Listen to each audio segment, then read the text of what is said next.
All right, last night I turned this radio on right around 8 o'clock, and there was nothing in there on the frequency of 1690. I didn't touch the radio at all. I had the same antenna. I didn't put the antenna out more. Left it alone. And I'm sitting there, and all of a sudden, after 8 o'clock, the station starts coming in, fading out, coming in, fading out. Now by 10 minutes after 8, it was doing really well. I could understand what song was playing. And I'm sitting there listening to one song after another. And I'm like, this is just like the other night. And a guy come on and he said the station was 1,000,000 watts of memories. Now the other night it was the top of the dial. So they must have these sayings. So I had the day before, that morning, morning of the night, I basically looked up what's on those frequencies. And I checked the Chicago station, and that was in talk mode. So then I went to the Maryland station and clicked on it, and it let me listen to what was playing without joining. A lot of these radio stations, they want your email address and everything. You just can't listen to the stream. So I click on it, and it's got a different song than what the radio is playing. But I waited. I know there's a time delay, uh, basically between the internet is probably streaming the actual music, and then there's a delay that goes over the air. And it's been around. Some places use 3 second delay, some use a 3 minute delay. It depends what button you push, and it's to prevent someone from swearing or going insane on the air. So I waited, and all of a sudden, the new song on the internet came on, and then the other one had finished up, and now it started the same song. So I now know it's a Maryland station, and it's only 1,000 watts.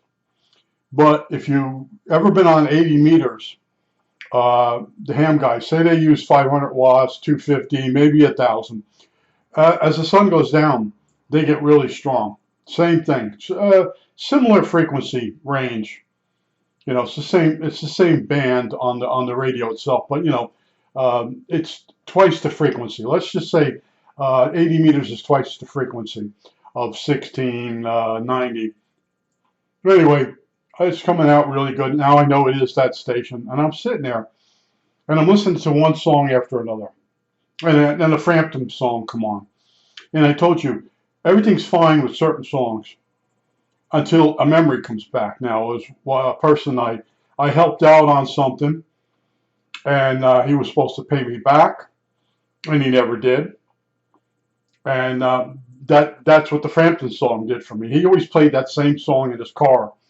But anyway, so I'm thinking about this. I'm like, okay, the station plays one song after another. What's missing? All right, here's what's missing. In the old days, I'm not talking commercials.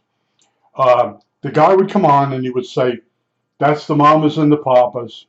Uh, Song is California Dreamin', maybe 1968, whatever it is, when the song come out. So, and then he'd say, "Oh, it's possible showers this afternoon." All right, coming up next, here is uh, Glenn Campbell, and the lineman for the county. And then the song starts out. It's Glenn Campbell. And then after the song's over, he says, "That was Glenn Campbell. You'll be able to see Glenn Campbell this weekend on like the Ed Sullivan Show, or he's touring right now in Ithaca, New York." And the next song is, and then he says it, and then the song starts to play. Well, when they stream these one song after another, that interaction is missing. It's just one song after another. And then in a lot of cases, you hear the song and you're thinking to yourself, what was the name of that band? Now, sometimes you can go on, if you know some of the lyrics, you can go on the internet, put the lyrics in, and it'll lead you to the song. Then you have to figure out who did the cover, who did the original, who wrote it. There's a lot involved to it, but you miss the bantering. And things change. I accept that. I know that. And here, I'm going to go off on a little bit of a rant. The other day, I'm walking on the highway. I'm going to a yard sale. It might have been 2 weeks ago. And I'm looking at Pep Boys. It's gone. Pep Boys is gone. Manny, Mo, and Jack.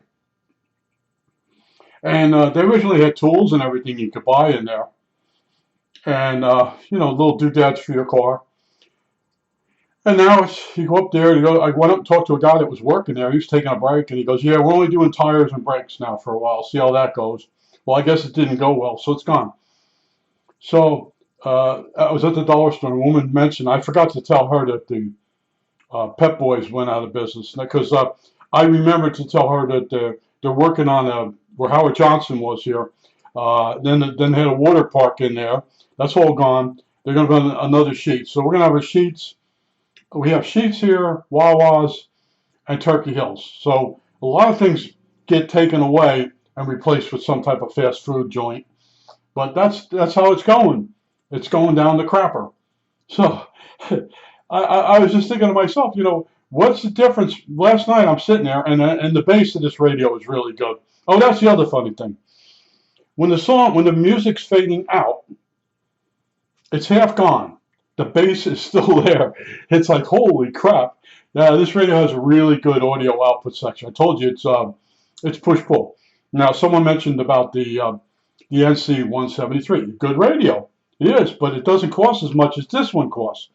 Now, I bought this one for $300 and something. The most I ever paid for a radio was that Collins, and that turned out to be the most bodged piece of crap that I ever got off eBay. But this thing here, like I said, the guy that sold it to me, he knew he sprayed everything. All the capacitors, all the silver micas, and the IF cans, all through the radio, were shorted. In most cases, they weren't just leaky; they were shorted. And the guy knew the gear was broke, and he started dropping drops of what's it called? Magic glue, cereal glue? No, son of a bitch. I'm remembering it right now. Oh man. But anyway, he's dropping glue down there and trying to get it into the gear. And then he sold me it. And like I said, I got the whole radio rebuilt, and I'm turning the dial to the one direction. I got to go back, and I see the gear open up, and I'm like, come on, right? So that's why I fixed the gear. I fixed this radio. I put it in the room. It was so much work to get this radio working. Now, like I said, I brought it out, and the pot's all screwed up because the guy deoxed all the pots on the radio. Now, what saved me is if you deox the band switch, which is Bakelite wafers. The old Bakelite, certain chemicals will cause it to be conductive. It'll pass, the deox will pass current, and it'll carbonize the Bakelite, and the Bakelite becomes conductive, and it burns, and you lose your high voltage. Anywhere you're switching high voltage between the plates of tubes, that's where it'll go bad. Now, the glue I was mentioning was super glue. So when you get older and you start going cognitive decline, there's words that just disappear out of your head. Now, in my case, they reappear, but it's all the same thing. But I want to tell you, yes, this radio, I kept reading the reviews on it, and it kept saying it's really a good radio. And, the designer did some railroad engine for Pennsylvania Railroad.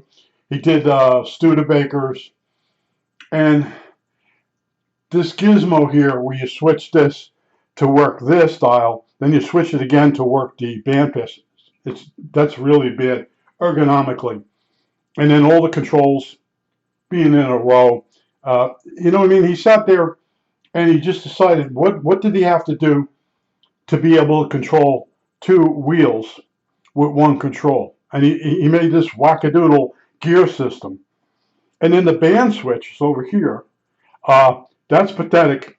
The lettering is so small. It's just junk. But for a person that doesn't know any better, and you look at the radio, and you say, wow, that's really a handsome radio. That's what they would say in the old days. That's really, look at it. All three of these switches are in a row. And that's what the guy did. He made it look good.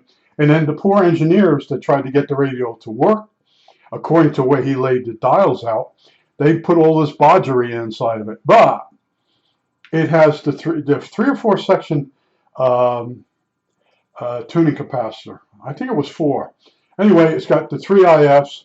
It has everything you look for in a good tube radio. The push-pull output. That gives you better sound. Now, when you have full range of audio and you're DXing AM, sometimes the bass note of the person's bass of the word, when he's saying a word, will help you recognize what word he's saying. Like if different states, if you got really bad atmospheric problems, having the full range when the guy says the word helps you identify what the hell the guy said. See, as you get older, your hearing goes, and you lose sections of bandwidth in your ears. In other words, certain frequencies they're not as loud. And also, you can have ringing. Certain sounds will make your ears ring. And there's all kinds of these problems. Well, this radio has such a smooth sound to it that I can hear really well. And my NC 173 has very hollow sounding audio. And that's why if I were to compare the two, both of them are the same rate, the same price. Both of them took the same amount of rebuilding. This would be the better radio. But this radio costs more. And I told you, I did a whole bunch of videos on actually taking those IF cans apart and showing you how to put the capacitors in there. I did what other people didn't do. That's what I did on this. Other people, I was picking on the guy with the bow tie, but someone gives them a really good radio that's been rebuilt, and they might take the cover off the radio, and they sit alongside it, and they show you each knob, what it does and that. It doesn't do the guy that has to repair one of these, it doesn't do him any good. Well, I come along, and I'm like, oh man, I had trouble with those IF cans. There's the 455 and the 10.7 is in the same IF can. You have 4 tuning slugs. You have 8 capacitors, right? Yeah, 8.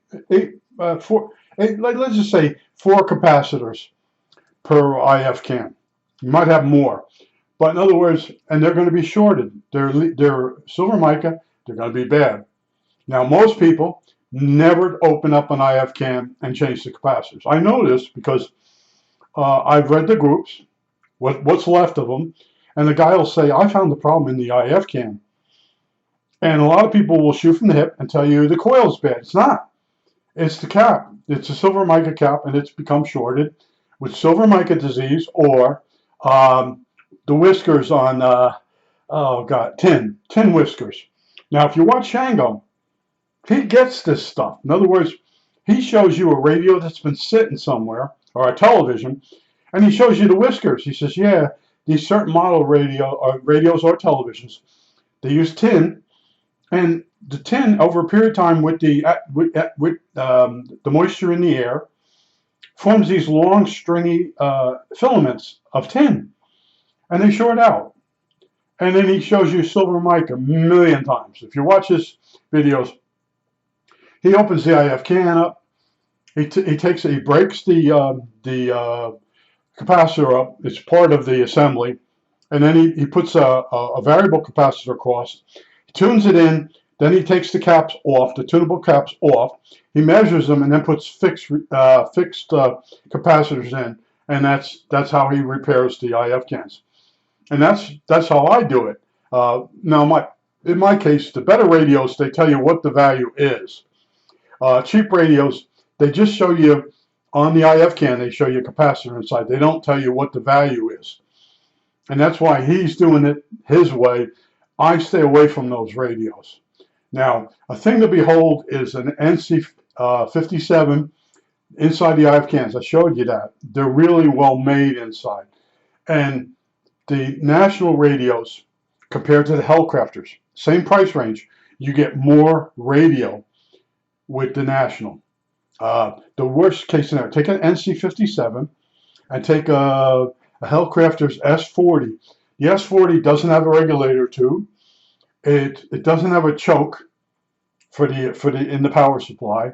It's got anemic looking IF cans. There's something else wrong with it. It's just a piece of shit. But back in the day, the S40 outsold the National NC57. Now, what's wrong with the 57 is they become rust buckets. If they're stored in a wet basement, the metal they use, the cabinet becomes really rusty. But there's pros and cons on almost every radio. And then even when you pick one of the better radios, you buy it through eBay because it's like the last place left. And the guy has bodged something. Someone's been in there. Now, if you watch the last Shango video, he does a pilot television. And it's like you could eat off it inside. And then he finds the bodgery after a while. But it ended up the picture tube wasn't that good. But it did work. He finally got it all working. A bunch of capacitors were bad. And he used to make comments about, people go in and they just change the capacitors before they do anything. Well, when a radio is 70 years old, you better expect most of the capacitors to be bad. And then he's got that real fancy ESR meter. Yeah, I think it's ESR. I bought one of them things early on. The guy had a shill in all the conferences. I bought that thing. It only did a certain range of capacitors, and it was iffy. It really didn't help. And there's nothing like just changing the capacitor with a new one. And I can show you using an ohm meter. You can put the leads across the capacitor real quick, and then reverse them on like 0.01s, and you'll see the meter charge up, the ohm meter. You'll see it like come up. And an old capacitor that's really bad, on the high end scale of the ohms, it'll be leaky, and then on the low end, when you want to see it jump up, it doesn't jump up as far. That's because some of the leakiness is shunting off some of the voltage. But that's how I used to test capacitors, and a lot of capacitors test higher than what they should be because they're bad. It just fakes out the capacitance checker. And when you get into repair after a while, like if you watch Shango, he just goes, those are bumblebees, they're bad. And then some bumblebees split open, and you change those. 0.01s are very common. 0.01s, 0.05s. And all these radios that I've repaired, if you watch through my videos, most of the capacitors are bad. So when you're going into a radio and you spend, like I did, $530 something for that Collins, and then it needed capacitors. It was an old model that it was really hard to find the schematic, and then the AM broadcast band is all botched. They didn't know what they were doing, and newer models, they still had a bad AM section. I'm talking AM broadcast, so the bottom band. They didn't know how to handle the sensitivity of the radio. They must have had overloading problems or whatever. So they detuned it, not detuned it, they desensitized the radio to 30 microvolts instead of it being less than 1 microvolt. And I got that radio. That was a disappointing radio. And this one here, I didn't like it. If you go watch the videos, how I suffered on this stupid thing.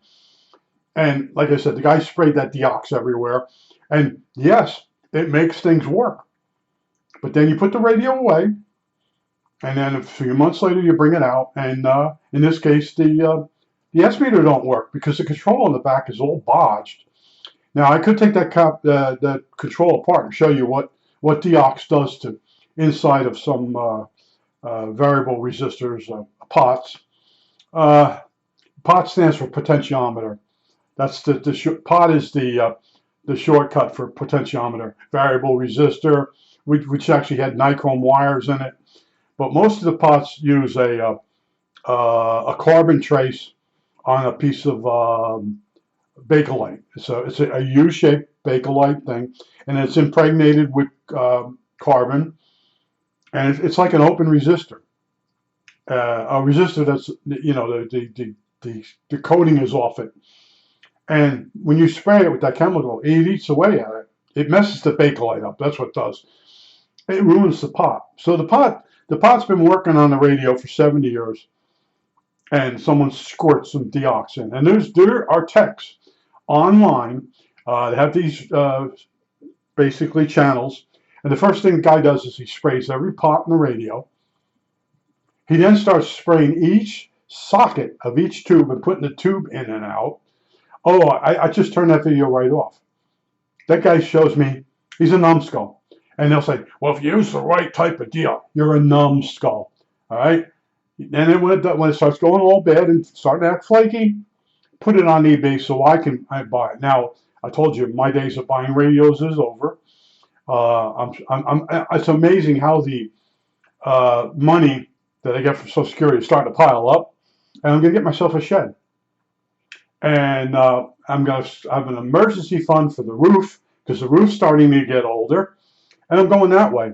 And then some of my hobbies, I'll spend $3 a week for a a DVD movie. I'm putting a different thing. Now this one, I have this radio out here. And, I just went tuning around and I bumped into that station. And it wasn't a station I ever bumped into before because I was never on in this area at that time of night. And that station just comes up. It's 1,000 watts. It comes up, and then you get it really crystal clear. I told you, but it's very empty feeling when it just goes from one song to another without anybody saying anything in between. Now, if you're online, a lot of these streaming services, they'll a thing off the side that says now playing, the group, what year, what album. So in other words, that you can see it with your phone if you wanted to. And that's the way everything's going. You don't have that guy cracking jokes in between different songs. He's not going to tell you, oh, that guy's appearing at the Apollo Theater. Is the Apollo Theater even there anymore? You know what I mean? That's the way it was. Now, the way things are now, they suck. You go talk to any young kid, and years ago, well, I got this job over here, and they're a little excited. I'm going to buy this car. When I talk to younger people, they're not excited at all. They go, this sucks. They're usually divorced. I said, when did you get married? You can't be that old. Well, we got married. We had the kid accidentally. They got all this birth control stuff, but no one seems to be able to afford it. But anyway, things have changed, and that station is out of Maryland. And I followed up on it. And that's what I'm good at. I'm following up on stuff just in my mind. I'm like, could that be Chicago? And then last night I put it on. I put Chicago on the computer, and it's one of the talk shows. And the talk shows are all the same subjects. And then when you get the music stations now, they're all satellite. They're satellite streaming. And years ago, someone asked me, how could that station have all the different songs? That big of a playlist. I said, they're getting it down through the satellite. And every day, you could download songs to the radio station and then play them back. And in some cases, you could actually just keep streaming it, bringing it down, and having your DJ talk between songs. And they would get a download telling them at what time each song would play. And then after a while, AM broadcasts now, it's like, they only run that station for emergencies, and they have the FCC. If you have an FM, you have to have an AM, and that's what I was listening to online. They said basically the station that's doing FM doesn't care about AM anymore, and the FCC forces them to keep the AM station. So they probably just hook it to this satellite feed, and it just keeps. I don't know if the disc jockey is even at the station, or the disc jockey is part of the satellite stream. I haven't gotten into it. I'm sure someone out there knows all this stuff because that's part of his hobby.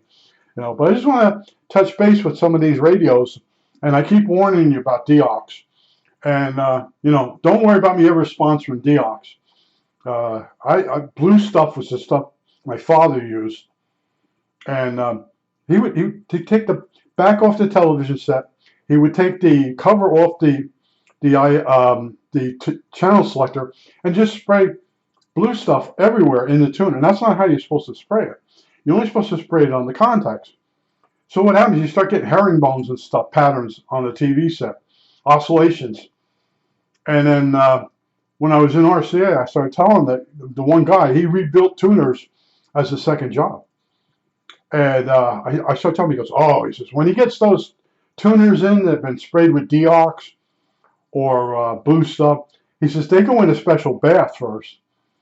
And then what you want to do on a tuner, he said, there's contact points, and they wear, and you can spray them, and they'll be good for about a couple of weeks. And this is what I was seeing. And he goes, yeah, the only way to really fix a tuner is you change the contact points. You know, they were able to buy them. They buy boxes of them, and then when they get a tuner in to rebuild, they would rebuild it. Now, I don't think anybody even rebuilds tuners. But that was an ad in the back of the magazine.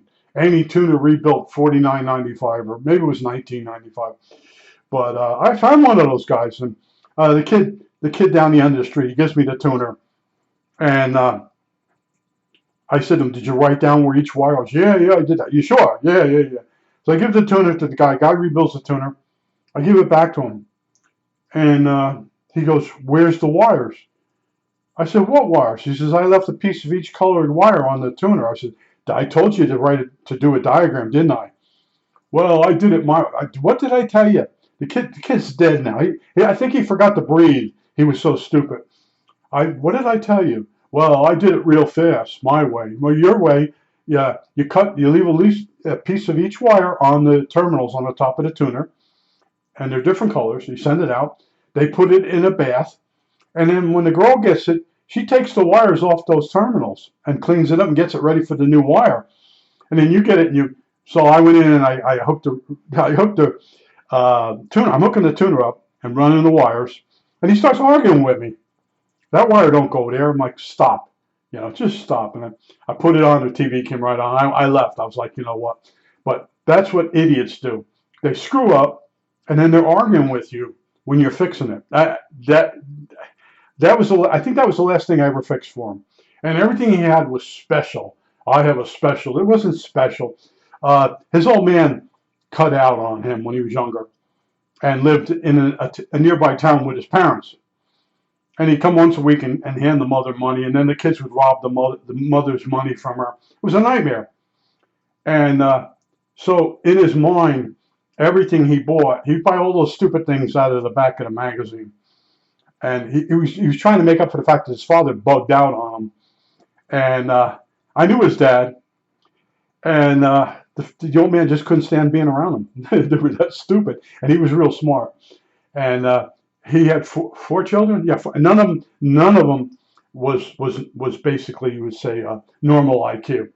But some of the stuff I've gone through, and even being here yesterday, I spent time talking to a drug addict. I saw him, and I knew he knew Mike.